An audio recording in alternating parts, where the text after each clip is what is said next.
Hello friends, welcome back to Pesto channel நண்பர்களே. இன்றைக்கி நம்ம சேனலில் என்ன பார்க்க போகிறோன்னா, ஒரு முக்கியமான ஜோதிட தாள்களை தான் அதிரடியாக இந்த வீடியோவில் பார்க்க போகிறோம். ஜோதிட தாள்கள் மட்டும் கிடையாதுங்க, ஒரு ஆன்மீக பரிகாரத்தையும் இந்த வீடியோவில் பார்க்க போகிறோம். ஸோ பார்க்குறதுக்கு முன்னாடி என்ன தாள்கள் பார்க்க போகிறோம் அப்படிங்கிறத இன்ட்ரோவில் ஷேர் பண்ணுறேன். ஸோ இது சிம்ம ராசிக்காரங்க தான் மெயினாக பார்க்கணும். ஏன்னா சிம்மம் ராசிக்கில் பிறந்தவங்களுக்கு தான் இந்த தாள்கள் நான் சொல்ல போகிறேன். ஸோ சிம்மம் ராசிக்காரங்க வீடியோவை ஃபுல்லாக பாருங்கள். என்ன பார்க்க போகிறோம் அப்படிங்கிறத ஃபஸ்ட்டு இன்ட்ரோவில் ஷேர் பண்ணுறேன், வாங்க பார்ப்பீங்க. 2026 மூன்றாவது ஆங்கில மாதமான மார்ச் மாதமானது நடந்துட்டுருக்கு. மார்ச் அப்படிங்கிற இந்த மாதம் ரொம்ப முக்கியமான மாதம், கிரக ரீதியாக, அறிவியல் ரீதியாக, ஆன்மீக ரீதியாக. ஏன்னா இந்த மாதத்தில் அப்படி நிறைய விஷயங்கள் நடக்குது. ஃபஸ்ட்டு மார்ச் பிறந்த முதல் சந்திர கிரகணமானது நடந்தது. அதுக்கப்புறம் கொஞ்ச நாளில் மார்ச் மாதத்தில் மிகப்பெரிய கிரகமாக சொல்லக்கூடிய சனி பகவான் பயிற்சி அடைந்தார். அதை தொடர்ந்து தான் இப்போ அடுத்து ஒரு முக்கியமான நாள் வர இருக்கு. அது என்ன நாள் அப்படின்னு பார்த்தீங்கன்னா அமாவாசை. மாசியில் பார்த்தீங்கன்னு வச்சுக்கோங்களேன், வந்த அமாவாசை எப்படி ஒரு சக்தி வாய்ந்த அமாவாசையாக இருந்ததோ அதே போல் இப்போ மார்ச் மாதம் 18ஆம் தேதி வரக்கூடிய இந்த அமாவாசை அதுக்கு ஈக்குவலான அமாவாசையாக கருதப்படுது. ஸோ வரக்கூடிய அமாவாசை பங்குனியில் வரக்கூடிய அமாவாசை. இந்த அமாவாசை அன்னைக்கு கிரகங்களால் நிறைய மாற்றங்கள் சேர்க்கைகள் ஏற்படுது.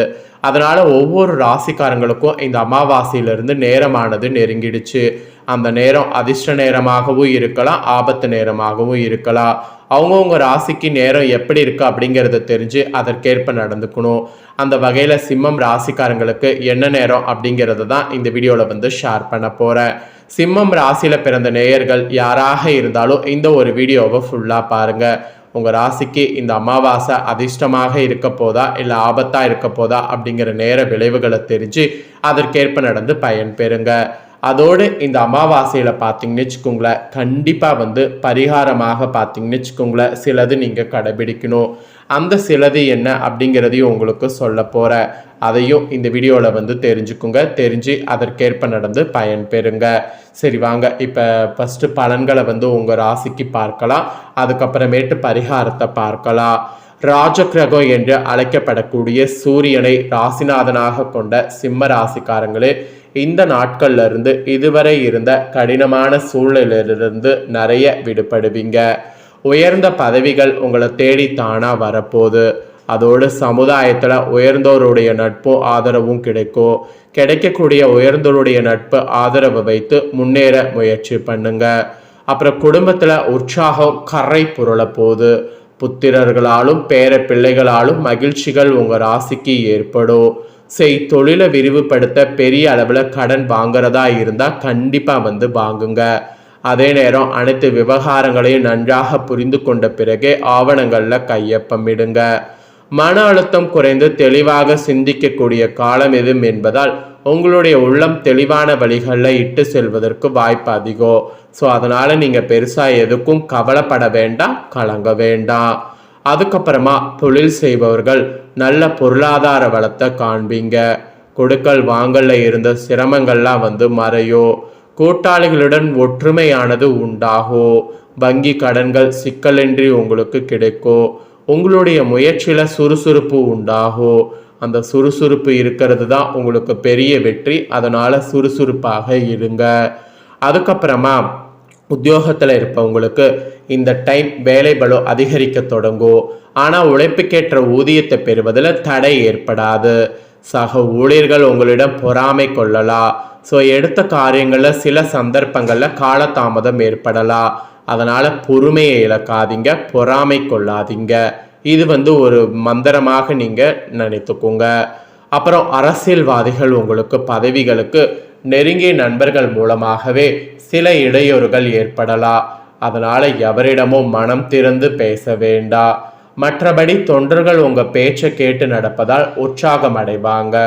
உங்கள் செயல்களை நேர்த்தியாக செய்வது பணவரவு நன்றாகவே இருக்கும். ஸோ நேர்த்தியாக செய்ய பாருங்க. அப்புறம் கலைத்துறையில் இருக்கிறவங்களுக்கு சுமாரான வாய்ப்புகளை பெறுவீங்க. ரசிகர்களுடைய ஏகாப்த ஆதரவு எதிர்பார்க்கக்கூடிய அளவுக்கு இருக்காது. புகழை தக்க வைத்துக்கொள்ள சிறிய முயற்சிகளை மேற்கொள்ள வேண்டியது அவசியம். அப்படி இருந்தால் தான் நீங்கள் நினச்ச மாதிரி எல்லாமே உங்களுக்கு சாதகமாக அமையும். அப்புறம் பெண்மணிகள் கூட குழந்தைகளால் சந்தோஷம் அடைவீங்க. கணவரோடு ஒற்றுமை நன்றாகவே இருக்கும். உங்களுடைய புத்திசாலித்தனத்தை குடும்பத்தினர் புகழ்வாங்க. புத்தாடை அணிகலன்களை வாங்கினீங்கன்னா கண்டிப்பாக மகிழ்ச்சி ஆக முடியும். அதனால் அதிலெல்லாம் மகிழ்ச்சிக்காக வாங்க முயற்சி பண்ணுங்க. அப்புறம் ஃபைனலாக மாணவ மாணவிகள் கல்வியில் மிகுந்த ஈடுபாடு காட்டணும். பெற்றோர்களுடைய ஆதரவு தொடர்ந்து நல்ல விதமாக இருக்குது. வெளி விளையாட்டுகளில் ஈடுபட்டிங்கன்னா வெற்றி அடைவது உறுதி. அதனால் வெளி விளையாட்டுகளில் தாராளமாக ஈடுபடுங்க. எந்த அளவுக்கு ஈடுபடுறீங்களோ அந்த அளவுக்கு வெற்றிங்கிறது உங்களுக்கு உறுதி. ஸோ வெளி விளையாட்டுகளில் தாராளமாக ஈடுபடுங்க. ஸோ சிம்மம் ராசியில் பிறந்தவங்களுக்கு இப்போ நான் சொன்ன இதெல்லாம் தான் பலன்களாக கிடைக்க போகுது. ஸோ அமாவாசை நேரம் எப்படி இருக்கும் அப்படிங்கிறத தெளிவாக உங்களுக்கு சொல்லியிருக்கேன். சொன்னதை தெரிஞ்சிருப்பீங்க. தெரிஞ்சதுக்கேற்ப நடந்து பயன் பெறுங்க. இப்போ இந்த நேரம் உங்களுக்கு செல்வமலை அதிகரிக்க பங்குனி அமாவாசையில் இப்போ நான் செய்யக்கூடிய பரிகாரத்தை ஒரு முறை செய்து பாருங்கள். நிச்சயம் உங்களுக்கு நல்லதே நடக்கும். சரி, என்ன பரிகாரங்கிறத வாங்க பார்க்கலாம். பொதுவாகவே அமாவாசை பௌர்ணமி போன்ற தினங்கள் மிகவும் விசேஷமான தினங்களாக கருதப்படுது. இந்த தினங்களில் நாம் செய்யக்கூடிய எந்த ஒரு வழிபாடாக இருந்தாலும் பரிகாரமாக இருந்தாலும் அதற்கு அதிக அளவில் பலன் கிடைக்கிறது என்று கூறப்படுது. அப்படிப்பட்ட பிரபஞ்சத்தின் பேராற்றல் நிறைந்த இந்த நாட்களில் பல விஷயங்களுக்காக பலவிதமான பரிகாரங்களை செய்தாலும் அதில் மிகவும் குறிப்பிடத்தக்க ஒரு பரிகாரமாக திகழ்வது தான் செல்வ வளம் அதிகரிப்பதற்காக நாம் செய்யக்கூடிய பரிகாரம். அதன் அடிப்படையில் இந்த ஆன்மீக வீடியோவில் செல்வ வளம் அதிகரிப்பதற்கு இந்த பொருட்களை ஒன்றாக சேர்த்து வைக்க வேண்டும் என்பது சொல்லப்படுது. அதை தான் இப்போ நான் உங்களுக்கு சொல்ல போகிறேன். செல்வ வளம் பெருக வேண்டும் என்றால் அதற்கு கண்டிப்பான முறையில் மகாலட்சுமி தாயார் அருள் என்பது வேண்டும். மகாலட்சுமி தாயார் என்பவர் சந்திர பகவான் சகோதரியாக கருதப்படுகிறார் என்பதால் சந்திர பகவானுக்குரிய நாட்களில் நாம் மகாலட்சுமி தாயாரை வழிபாடு செய்ய வேண்டும் என்று கூறி இருக்கப்படுது. அதனால தான் பல ஆலயங்களில் அமாவாசை பௌர்ணமி போன்ற தினங்களில் மகாலட்சுமிக்கு சிறப்பு வழிபாடு செய்யப்படுது. ஸோ பங்குனி மாதத்தில் வரக்கூடிய அமாவாசை தினத்தில் மகாலட்சுமி பூஜை செய்வது சிறப்பு.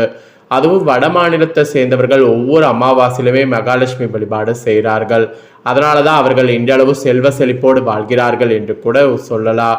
இந்த அமாவாசையுடைய சிறப்பு தெரிஞ்சு பங்குனி அமாவாசை தினத்தில் மகாலட்சுமி தாயாரை நாம் வழிபாடு செய்வதன் மூலம் நமக்கு பலவிதமான நன்மை உண்டாகும். அப்படிப்பட்ட மகாலட்சுமி தாயார் அருளை பெறுவதற்கு மகாலட்சுமி தாயாருக்குரிய பொருட்களை ஒன்று சேர்த்து வைப்பதன் மூலம் மகாலட்சுமி தாயார் அருளை பரிபூர்ணமாக பெற முடியும். அப்படி மகாலட்சுமிக்கு பிடித்தமான பொருட்கள் என்று பார்க்கும் பொழுது அது வாசனை பொருட்களாக திகழ்கிறது. எந்த இடத்திலெல்லாம் வாசனை நிறைந்திருக்கிறதோ அந்த இடத்துல மகாலட்சுமி தாயார் அருள் இருக்கும் என்பது இருக்கு. அதுலேயும் குறிப்பாக ஏலக்காய், கிராம்பு, பச்சை கற்பூரம் இந்த 3 பொருட்களும் மிகவும் சிறப்பு வாய்ந்த பொருட்களாக சொல்லப்படுது. இந்த 3 பொருட்கள் எந்த இடத்துல இருக்கிறதோ அந்த இடத்துல மகாலட்சுமி அருள் பரிபூர்ணமாக கிடைக்கும். ஸோ பங்குனி அமாவாசையில் இந்த டைம் பார்த்தீங்கன்னு வச்சுக்கோங்களேன், மகாலட்சுமி தாயார் படத்திற்கு முன்பாக இந்த 3 பொருட்களை ஒரு சேர வைக்க வேண்டும். பச்சை கற்பூரம் சிறிய துண்டு, ஒரு கிராம்பு, ஒரு ஏலக்காய் இவை 3ஐயுமே மகாலட்சுமி தாயார் படத்திற்கு முன்பாக ஒரு கிண்ணத்திலோ அல்லது அகல் விளக்கிலோ போட்டு வைத்து விடுங்க. நாள் முழுவதும் இது அப்படியே மகாலட்சுமி தாயார் படத்திற்கு முன்பாக இருக்கட்டும்.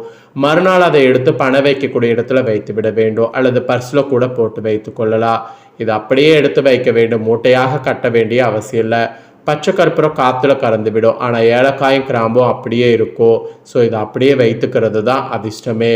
இந்த அமாவாசையில் இந்த 3 பொருட்களை சேர்த்து வைப்பதன் மூலம் விரைவிலே உங்களை பிடித்த தரித்திரம் நீங்கி செல்வ வளம் அதிகரிக்கும். ஸோ இது நம்பிக்கையுடைய அடிப்படையில் செய்ய வேண்டிய பரிகாரம். ஸோ நம்பிக்கை இருக்கக்கூடிய சிம்மம் ராசிக்காரங்க இந்த பரிகாரத்தை இந்த அமாவாசையில் செய்திருங்க, நல்லதே நடக்கும். ஸோ இந்த வீடியோவில் உங்கள் ராசிக்கான பரிகார பலன்கள் ஷேர் பண்ணது உங்களுக்கு ரொம்ப யூஸ்ஃபுல்லாக இருக்குன்னு சொல்லி நான் நம்புகிறேன். யூஸ்ஃபுல்லாக இருந்ததுன்னா மறக்காமல் இந்த வீடியோ லைக் பண்ணி உங்கள் ஃப்ரெண்ட்ஸ் ஃபேமிலிக்கு ஷேர் பண்ணுங்கள்.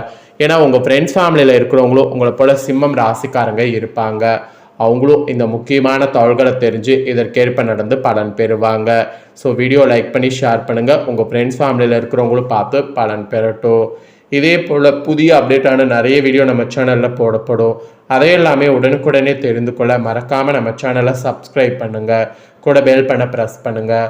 ஃபஸ்ட் டைம் பார்க்குறவங்க அதை நீங்கள் பண்ணிட்டீங்கன்னா இனி நான் போகிற மற்ற அப்டேட்டான எல்லா வீடியோஸும் உடனுக்குடனே தெரிந்து கொள்ளலாம். ஸோ சப்ஸ்கிரைப் பண்ணி பெல் பண்ண ப்ரெஸ் பண்ணுங்கள். அப்போ தான் நான் போகிற மற்ற அப்டேட்டான எல்லா வீடியோஸும் உடனுக்குடனே தெரிஞ்சு பயன்பெற முடியும். ஸோ மறக்காமல் பண்ணுங்கள். உங்கள் ராசிக்கு வேறு ஏதாவது டவுட் இருந்தாலும் கண்டிப்பாக கமெண்டில் கேளுங்க. அடுத்து வரக்கூடிய வீடியோவில் வந்து கிளியர் பண்ணுறேன். சப்ஸ்கிரைப் பண்ணி பெல் பண்ண ப்ரெஸ் பண்ணுங்கள். அப்போ தான் நான் போடுற வீடியோ எல்லாமே உடனுக்குடனே தெரிஞ்சு பயன்பெற முடியும். சப்போர்ட் பண்ணுங்கள். நன்றி, வணக்கம்.